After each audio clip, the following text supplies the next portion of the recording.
Hello, everybody. I felt like doing that this time because usually I say like welcome back or whatever. So I went, hello, everybody. Welcome back. This is the Temple Daily Telegram Sports Podcast. It's week 6. I guess we'll probably talk about the Temple against Belton District 12-6A game this week. That sounds, pertinent. We don't have to vote on those things. Other like news agencies have to vote on games of the week and things like that. We know it. Sometimes it's almost a little bit of a delayed reaction type thing. Right. Yeah. It's hard to know even what week you're talking about. It is week 6, actually. Already. Yep.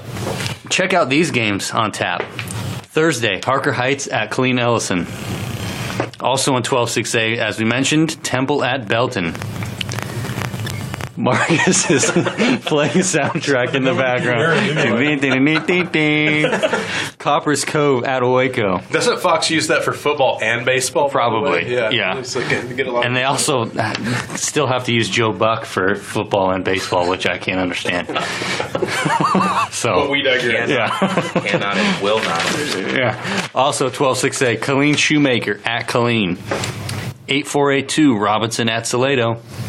In District 10-3A1, which already had some interesting results last week, Academy at Lago Vista, Rockdale at Manor New Tech, and Gerald at Troy.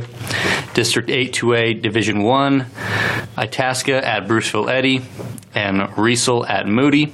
In 13-2A1, nice little, I'm going to call it a rivalry game as well, Thorndale at Holland. And Marlin at Rosebud Lot. A couple of winless teams there looking to change that. In non-district, Gatesville at Glen Rose, Katy St. John at Cameron Yo, Burton at Rogers, Snook at Bartlett, Buda Johnson at Granger. Buda Johnson, by the way, not 5-0, as we discovered. They are 3-2. Buckholz at Round Rock Christian, Dallas Covenant at Central Texas Christian, Holy Trinity Catholic at Marble Falls Faith, and Idle this week, Lampasas. So, why don't we start with Idle Lampasas? No. But they are Idle. So. Yes. They're good. Yeah, they are good. They got a big hammered Gatesville last week. Yeah. They're stout. But I think we're going to go Temple Belton to start off. There you go. Temple and Belton coming into this game from two different directions. Temple has won 3 straight, 2-0 in district. Belton coming off a loss last week to Killeen Shoemaker, their first one in district. They're still 2-1, but Tigers are banged up on offense. Temple, as you mentioned, Greg, coming before we started this, coming off their open week as healthy as they've been this season, which bodes well for the Wildcats. Yeah, it does. Temple, nice recovery from the season opening loss, 3 straight wins. And, it's been a little bit of a mixed bag for Temple. They've had really the Harker Heights game was their only very complete performance. Everything else has been a little, either slow starting or just a little up and down. The Shoemaker game 2 weeks ago, Temple was down in that game 21-10 in the third quarter and then just caught fire and, ended up kind of pulling away. But, Temple's a good team, but I just don't think, they don't seem like a finished product yet. But I think the open date allowed them to get back to some basics, really work on tackling and blocking, because tackling was definitely an issue against Shoemaker and will be against most teams that play Shoemaker. Yeah. Since now we've both seen them, they've got some dudes that Shoemakers can do Shoemakers for real. Yeah, and now that you're Temple and Belton, you've already played Shoemaker. Now you've become a pretty big Shoemaker fan because you want them to knock off the Killeens and Ellisons and Coves of the world, which is very possible. Definitely. But Temple is getting Anthony Jackson, the senior running back. He should be back in the lineup. Had a shoulder injury. He sat out.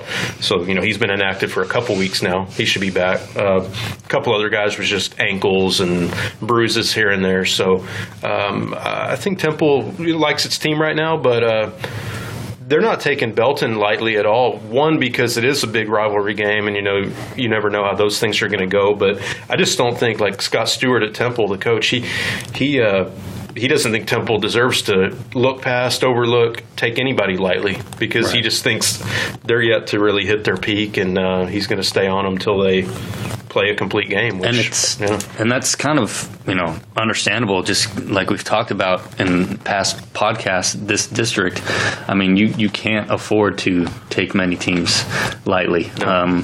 As we saw even last week, Harker Heights, which was winless, beat Killeen. And so there's these games, are toss-ups at this point. That could be a huge game down the road if you look at like the final analysis, because that's a game that if you're Killeen, you were probably expecting to win. Right. And like Hoppers Cove, playoff team last year, they're sitting at 0-3. Yeah.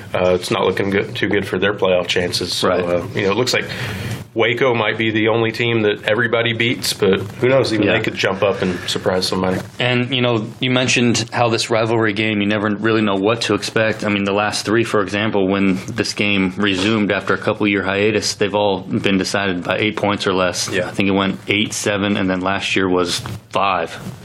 Yeah. 5. 3. No, 3. But basically 0. Yeah, right. Because it went to triple overtime. Yeah. So, I mean, it's, this Temple obviously has won all three of those and 6 in a row in the series. But Belton led in all three of those rather handily, actually, in the one in 2017. I think that was 14 points in the third quarter, and they didn't score again after that. But you mentioned Temple getting players back this week. Belton is hoping to get some back, but a lot of them remain questionable or game time decisions. And these are key players. We mentioned them before. DeMonte Smith, a receiver. They've had 5 injuries in the receiving core this year, which was already a very young group coming in. And another one, Jason Stevens, who hadn't played receiver last year, but they knew they would probably need him this year, got hurt last week against Shoemaker. He also plays safety, 3-year varsity player. And he's been a big guy in this game. His varsity debut 2 years ago, he had 2 interceptions. And he's not going to be able to play, Coach Sam Skidmore said this week. So Belton is, they've already had trouble kind of getting into a rhythm this year, even though they're still, tied for 3rd in district. They're still in that playoff mix. It's been a rough road to this point for them. I mean, the Tigers have had injuries. Even Skidmore said he hasn't, had this much in one season in so few games. So they're obviously coming in banged up, but he said, like always, they're going to be playing hard. They're going to try to, keep up that mantra of being a physical team that they're known to be, and give Temple another run for its money. Well, and it's interesting. Last year Connor Carruthers had such a good game for Belton at quarterback, throwing for 464 yards, 5 touchdowns, just really diced up Temple's defense. Now you got Ruben Jimenez, who is a good passer as well, but he also has the running ability. Impressive numbers. So you kind of wonder, will the dual threat capability be problematic for Temple? He's probably not going to sit back there and throw for 400 yards, but if he runs for over 100, and so does the running back, Mike Davis, and he's got a big offensive line. Temple has given up some stuff on defense, but every week Temple's young defense, 2 freshmen starting, I think 4 sophomores kind of in the rotation. These guys get a little bit better every week. Yeah, and this will be a real litmus test for them, because big rivalry game, it's on the road, and Belton's going to be a motivated team. They kind of need to get back after that last loss to Shoemaker. So this is a big test for everybody on Temple's side. Yeah, I mean, Jimenez has definitely done well amid this kind of uncertainty with the offense. He's got 10 touchdown passes, to only 2 interceptions, and I think he's got 5 or 6 rushing touchdowns as well. The team's leading rusher at this point. It did help to get Davis back last week. He has a couple of 100-yard rushing games, and he had 83 or 93 last week. Jimenez is probably going to be asked to do quite a bit, but if he can stay within himself and not try to do too much beyond what they know he's capable of, I mean, he should be able to have a pretty decent game as long as that offensive line can protect him and give him some time. And the one guy that kind of stands out as probably the key guy in the entire game is Quentin Johnston. The receiver from Temple. Last year, I mean, he only caught 5 balls total in the triple overtime game, but 3 of them were touchdowns, including the game winner. And he's just, he's kind of a matchup nightmare. So, if you're Belton, you're probably going to put your best cover guy on him, and then you're going to have to shade somebody else in his area just to not let him totally wreck your defense. Which makes the Stevens injury a little bit more, of a thing for Belton. And last year, Johnston did that against a very experienced Belton secondary. They had 2 corners who were 2-year starters. This year, they have 2 new starting cornerbacks who've only played 5 varsity games so far. One of them's a sophomore. Trent West. He has 2 interceptions. Yeah.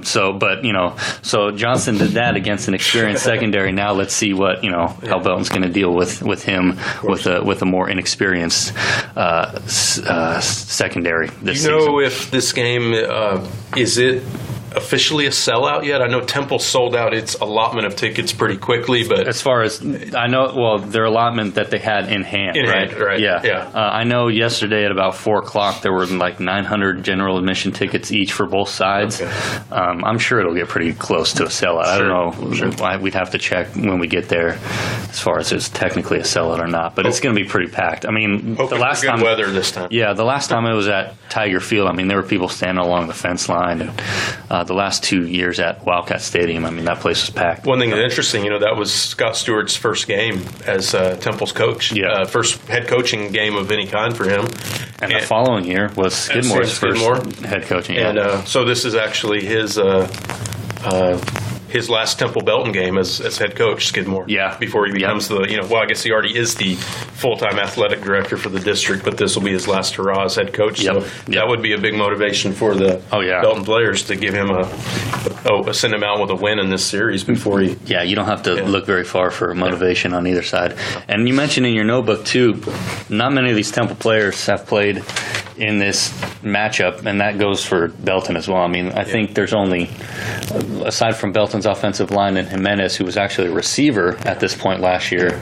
Caught a couple balls against Temple last year. The only players back, and on defense, it's even thinner. As far as people who played in it, but so we'll see what happens. It'll be exciting for sure, as it's always seems to be. Yes.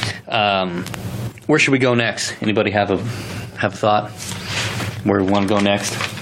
10-3A1, a little bit of Salado. Where do you want to go? Hey, man, Holland, Thorndale. You're driving this thing, so you tell us. Got to revisit the Cameron Yo Troy. I think so. Bit, don't we? I think so. Troy deserves that much. Daniel was there last week. I was there. I don't know if Marcus was the only staff writer to pick Troy, but that was a tough pick going into it. But Troy, man, I mean, they were literally unstoppable for pretty much that entire game. Yeah, I showed up. I don't think the Yo defense showed up, but they got there eventually. Straight fire. No, that game. I mean, you're Yo, you're welcoming Troy, and Troy's not surprising anyone. I mean, everyone knows that they're going to vie for a district title, especially now. Now they've got a real good shot at running undefeated through that district if they can continue to handle things, but they didn't sneak up on anyone. Just kind of the same problems continue to plague Yo, but a new one. Coach Tommy Brashear admitted was just the turnovers. They've been really good about keeping control of the ball, not giving it up, not allowing the turnovers. But their first 3 drives ended in turnovers. You had an interception by Braden Brashear at quarterback that he just kind of overshot his man straight into Sam Jones' hands for Troy at linebacker there. Then their next possession, they just fumble it away there. And then their last one, their Kobe Young, one of their receivers, just kind of fighting for some extra yardage there on the sideline. And instead of just, taking the extra step to go out of bounds, he just ends up losing it to 2 or 3 Troy defenders around him. So all that said, that's not a great start, but what makes it even more difficult to stomach if you're Yo is that Troy was able to take all 3 of those turnovers and convert them into points. So pretty much in the blink of an eye, you're down 17-0. Troy gets a touchdown out of that first one. I believe they get a touchdown out of the second one, and then they get a field goal there to make it 17-0 before Yo has even played maybe 5 plays from offense. So, I mean, that's definitely not how Coach Brashear and his squad envisioned things going coming into it. But that's kind of the hand they were dealt. They were forced to play from behind the rest of the game. And the real positive, I think, if you're Troy, is that not only do you jump out to such a strong start in a hostile environment in a place that's really hard to win in the district opener, but you're able to continue your onslaught of scoring. I mean, Troy scored, I believe, on their first 6 possessions of the first half, and I think altogether they punted just the once, and I think they scored on every drive except for maybe 1 or 2. One in the first half and then 1, maybe 2 in the second half. But, I mean, you put up 59 points at Yeoman Field as the visiting squad. That's going to put you in really good position to get the win. And, Marcus, you kind of have touched on this earlier this year, just tackling by the Yeoman linebackers, the secondary. It seems at times that they're just more focused on trying to kind of strip the ball, force the fumble, which isn't a bad thing, but at the same time, when it's costing you tackles and it's costing you extended plays against a talented team, you're going to have to suffer the consequences at times. So all in all, I think that's the biggest positive if you're Troy is obviously getting the turnovers. Coach Ronnie Porter was really excited that not only were they able to get those turnovers, but they were able to cash them in for points early on. Zach Herbachik, he ran for 238 yards, I believe. I've got it here. Yeah, 238 yards. He had 4 touchdowns. He continues to have a good year. Sam Jones at running back, he kind of plays second fiddle to Herbachik at running back, but, I mean, he's able to break off big plays. He had a couple of long runs, couple of touchdown runs. He's still a pretty good fiddle player. Oh, yeah. Best around. He can play in Texas. Got to have it in the band. But Bo Workman at tight end, he had just 2 catches, but he had over 100 yards receiving, highlighted by a 69-yard touchdown catch and run. He's a big guy, really hard to bring down. And their passing game, another thing, we kind of know Troy as a team that's just going to run the ball. They're just going to run it down your throat and kind of run you out of the building. But they really were able to open up the passing game. Ben Presley, their quarterback, he finished just shy of 160 yards. They threw it 12 times. He had 8 completions. And I know compared to some of these schools, 12 pass attempts, that's really not that much. But, if you're Troy, it's kind of like, Troy and Salado, you may have 12 pass attempts all year long. So that was really a positive. They were able to, again, open up their passing game through the run and kind of vice versa, which is what Porter liked to see. So to get those turnovers, cash them in for points, but then also to keep on with the scoring output really has to leave you feeling pretty good if you're Troy. And then if you're Yo, I mean, obviously the turnovers aren't ideal, but the fact that you just couldn't get any stops really has to have you worried. Maybe it was like Coach Brashear said, they had one less game under their belt coming into this one, so maybe the guys just, weren't as conditioned, didn't have the experience. It's kind of hard to believe that, Yo's going to be ready to play, but, maybe it was that, but all in all, I feel sorry for Yo's next matchup coming in this week because they're playing at home. They're going to be angry. They're going to be looking to make a statement, and they're going to be really looking to prove something here on out. So the way they finish things out will be interesting. And then Troy, if they can keep playing the level they can, it's going to be really hard to stop them. And it was already going to be hard to stop them because, like I said, they're not surprising anyone. They've got a great shot. And all in all, it was a good game. Didn't play out like I thought it was. I was one of the Yo voters. But it was a good game all around. I just want to say, I've been covering high school sports in Texas since pretty much the mid-'90s. No, I'm not saying that to brag or anything, but I've probably seen several hundred Texas high school football teams play. So I've seen a lot of teams play football in Texas. In all these years, I don't think I've ever seen a fiddle in the band. God. I don't know. But have you covered any football in Alabama? No. But anyway. What about a lead guitar? I heard it's hot. I have actually seen a lead guitar in a band. What about Louisiana? Well, anyway. Where are actually, I have covered a game in Louisiana. There was no fiddle in that band. But anyway. That's awesome. Were the coaches wearing shorts during the game? Some of them. Yeah, I was going to say, because that's something you never see in Texas. Cameron's next opponent is Katy St. John. So there you go. But, it's a non-district game for them. So, yeah, they'll probably take a little bit of frustration out on them. And, yeah, you did kind of mention the whole tackling thing. And, that does kind of be the going thing nowadays is go for the strip. But it's got to be a team thing. You got to have one guy that's there to lock up the opponent first, and then the second guy come in and try and strip the ball. Right. And a lot of kids just don't get that yet. You can go for the strip if there's help around you to make the tackle. Otherwise, and Got to wrap up. And the thing about Troy is, of course, they playing Cameron. Even with the big lead, they get out to that big early lead. You can't let up because Cameron, they have the offense that can come back on you real quick. So it was a good one for Troy. And one of the reasons I picked him is I kind of remember that was only a one-score game last year, as I recall. Maybe I think it 10. Yeah, it was. Yeah, I think it was close. a multi-score. But I mean, it was close up until I think maybe the second half. And that was the game that Porter had suspended 4 of his starters, and they were back this year. Which hats off to Porter. It's a pretty long suspension. I don't They think learned their lesson. But there's a lot of coaches that'll be like, Gotta wrap up. we're playing Cameron Yo this week, or we're playing Rockdale or somebody big like that. All right, we'll sit you guys out for another game like Maynard Utech or somebody.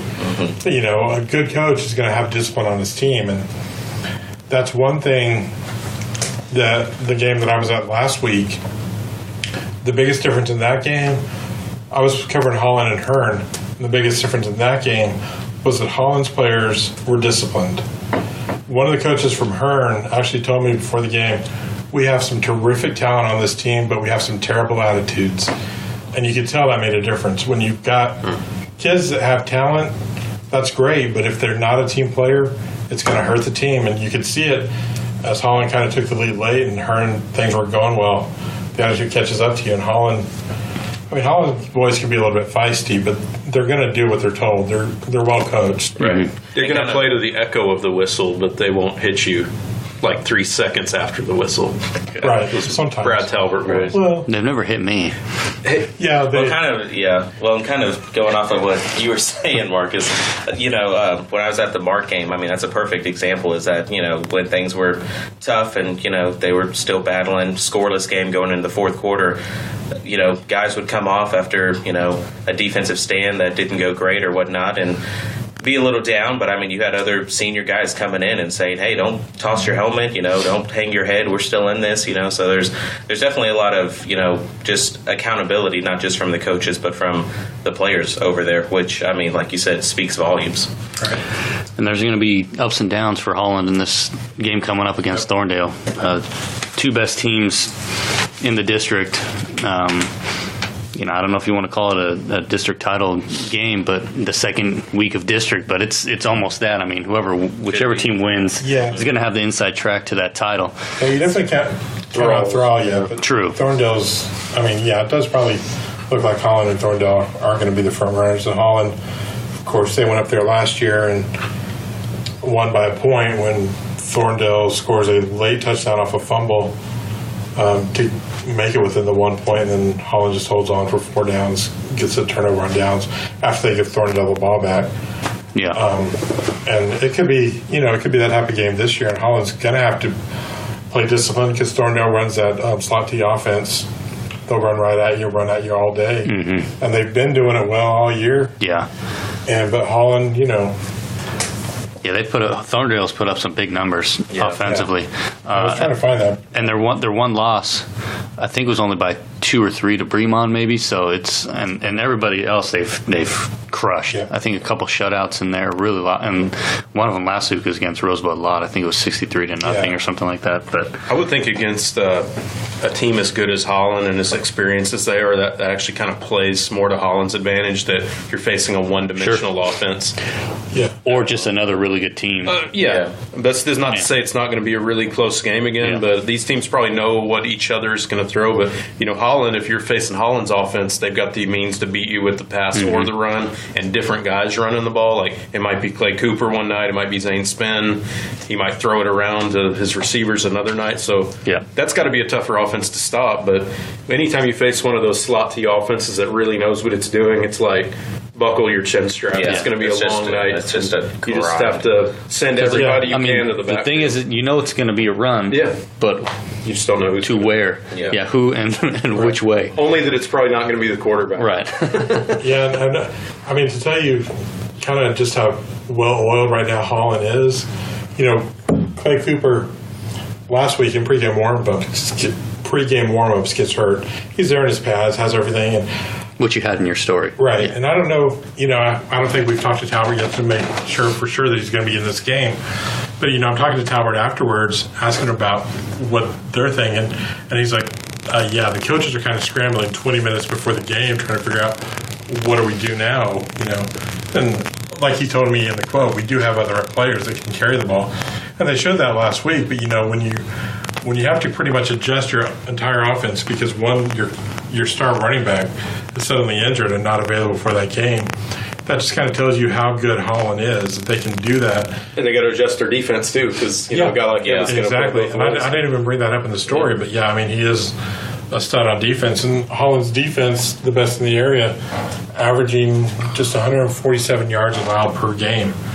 I mean, that's a team that's doing things, and they're going to probably continue to do things. And this probably will be their toughest test this week, so it'll be interesting to find out. For sure. I'll throw a couple things out there, and if we want to touch on them, we can. If not, at least they'll be out there. Rogers has, at least before last week, had won some pretty convincing, in convincing ways. Then they played a tight game last week against Crawford and still found a way to win that one in double overtime. Quarterback Heath Schiller in that second overtime had a 1-yard touchdown run, and then the defense came up with the goal line stand on 4th and 1, stuffed the ball carrier there, and came away with a victory over Crawford to stay undefeated. So the Eagles 5-0 right now, and another nice win. Big time football. Yep. And now they have Burton coming to town, which is Burton handed it to Rogers last year. So this will be an interesting look to see how far Rogers has come since that last game against Burton, which is a really good team in two-way. And the other thing was Academy got its first win last week, right? Opening district with the very pretty decisive. convincing. Yeah. Maynard New Tech is kind of a fledgling program, and Academy pretty much moved the ball at will and used a bunch of different receivers. And Jerry Cephas, I mean, he's throwing sounds a really like good football. He's starting to mature there. And the good thing is, position. they kind of moved on from the experiment with the two quarterbacks, but Colin Mraz just moves out to receiver, and he's still part of what they're doing. So good speedy guy, good athlete. Yeah, but the last Academy's got the 2 wins on the board now, but against Florence and Maynard New Tech. Right. Yeah, I meant to say their first district victory, not their first one of the season. My greater point being that they've blown out these 2 teams, but these are 2 teams that everybody's blowing out. So it's like now the season kind of begins for Academy. Basically, with Lago Vista, which is previously in this district is whoever plays Lago Vista. That's kind of a must-win game as far as down the line in the playoffs are concerned. So Lago Vista put it on Gerald pretty good. They did. Yeah. That offense. So, and they were running. I think they did it on the ground mostly there. So that's a big one coming up for Academy. We'll see how much that Academy defense has really improved. Right. They face a team. Right. Yeah, because we had talked about their struggles going into that game last week. The other one we were talking about a little bit before doing this, Salado last week against Waco Connolly. Tough loss for Salado there. I think they were up 14 early, and that was kind of a close one going into the fourth quarter, and Connolly pulled it out by a touchdown, 28-21. Doesn't really get much easier in that district for Salado, so obviously that's a tough one for them. They play Robinson this week, and Robinson's been looking pretty good at 4-0 so far. They got a really good quarterback-receiver combination. The tough thing about that district is anytime you lose a game, there's no easy wins in the district. There is no Maynard New Tech. Right. It does make the district very fun to watch because you're going to have some fun games every week. Yeah. And it almost assures that at least a couple pretty good teams aren't going to the playoffs. Because you look at the scores, I think everybody has outscored its opposition, overall for the season. Even the 2-3 and 2-2 teams. So it looks like Waco Connolly and Robinson might be the class of the district, but Fairfield's good, Lorena's solid, Mejia's not bad, and neither is Madisonville. I think according to the rankings that we have to go by now, wasn't Connolly like number 2 in 4A Division 2 last week or something like that? Or they were ranked pretty they're up there, pretty high, and Salado lost by 7. So this is another one of those districts where which team is going to have it on that night. There's no moral victories, but if you're Coach Alan Hare over there, you got to like how your team played and didn't fold. Salado had won the last 3 against Connolly too, so that's kind of another nail there. But they got a running back who's going to Washington. Right, who weighs he's about a big 200 dude. pounds. Yeah, so big guy. He's going to do that to a lot of people. Yeah, for sure. In the district. And then the other thing was Bruce Villetti is continuing to. Are they 4-1 now? 4-1. Yeah. 4-1. Yeah. So and the Eagles have looked good. I think we've got a story coming up on one of their running backs this week. But that's a good start to the year, which they've done the last couple years, I feel like, and kind of tapered off toward the end. So we'll see how under a new head coach how they kind of keep the momentum going the deeper into the They've been season. dropping some quaddle bombs on people. That's right. Boom. I'm not even going to respond. Boom. We're just moving on. Gotta wrap up. Q-Dog. Yeah, I think they should handle. They should get another one this week. I say that, you never know, but they have the Wampus Cats coming to town. Wampus Cats, yeah. And Tasca, being if they win that one, being at 2-0 in this district, 2 games into it, it'd be nice looking down when you still have some teams that to play that just aren't quite there, like Riesel, Moody. Right. Again, some of those teams still trying to get back to where they want to be, but So Bruce Villetti, obviously they're playing good football. Kyle Shopik over there has got them doing a good job. Believing in themselves again. They got some confidence. Yeah. They know what they're about, and they're confident they can enforce their game plan and do whatever they need to get the win. Right. Last call for phone calls before Daniel closes us with his statistics. Rockdale starting district play this week. Yep. At Manor New Tech. Yep. Big. So they're starting district next week. Burn. 2 big games for Rockdale looming on the schedule. Yep. Cameron Yo, Battle of the Bell, and now mighty Troy Trojans on a tear. So that'll be really interesting, that Troy-Rockdale game. Ooh. Revenge on Rockdale's mind this year. Well, it's So after New Tech, it's Troy for Rockdale, and then following that is the Battle of the Bell. So that's Get your popcorn ready. Yep. Daniel, wrap it up. All right. Roll call. Stand up when I call your name. No, I'm just kidding. I don't know. All right. Nathan Quattlebaum out of Bruce Villetti. He has been on a tear so far this season. He leads the area with 1,026 yards rushing and 12 touchdowns. He's also got 122 carries on the year. That is by far the most. So we'll see if he can keep up that trend. Workhorse. There you go. It's by 17. Hey, they don't know that. No. Now they do. Zach Krabachik out of Troy. He's up next, 839 yards, 13 touchdowns. Charlie Hudson carrying the CTCS Lions, 723 yards, 10 touchdowns on the year. Clay Cooper, we'll see if he goes this week or not, out of Holland, 695 yards, 8 scores. Work Brown out of the Salado rushing attack, 541 yards and 8 touchdowns. Derek Warren, he's been a nice surprise for Gerald so far this season, 536 yards, 7 touchdowns. And wrapping it up, you've got Mr. Do-It-All Carlos Reyna out of Granger, 531 yards and 8 touchdowns on the season. Greg, I know you're dying to say something. No. Nothing? Nope. You sure? Yep. No music reference or anything? No? I was going to call Rook Brown a rook horse. There we go. That's the Greg we all know and love. Actually, I guess I just did. There we go. It's late. No. All right, your passing leaders coming into week 6. Jace Robinson from Rockdale. They had the week off, but he still leads the area. 1,223 yards passing, 17 touchdowns. touchdowns. Braden Brashear out of Cameron Yo, 1,023 yards, 12 touchdowns. Ruben Jimenez out of Belton, 861 yards, 10 touchdowns. Jerry Cephas, he can do it on the ground and through the air, out of Academy, 811 yards and 10 touchdowns. Aaron Rodriguez from Gerald, 763 yards and 9 touchdowns. And then for Temple, Mr. Vance Willis, 759 yards and, 8 touchdowns. You were right. Man, I'm trying to keep it together, folks. I'm doing what I can. You did a great job over the day. Thanks, man. You know, sometimes a little encouragement goes a long way. Just got to ignore the background. I saw that Braden Brashear got accepted to Texas A&M a couple days ago. That is true. The big Twitter announcement. For all you Aggies out there, I guess, whoop and all that stuff. Yeah. All that stuff. All right, so your yards receiving leaders coming into week 6. Keyshawn Raven out of Rockdale, he continues to have a big year. 488 yards, 7 touchdowns.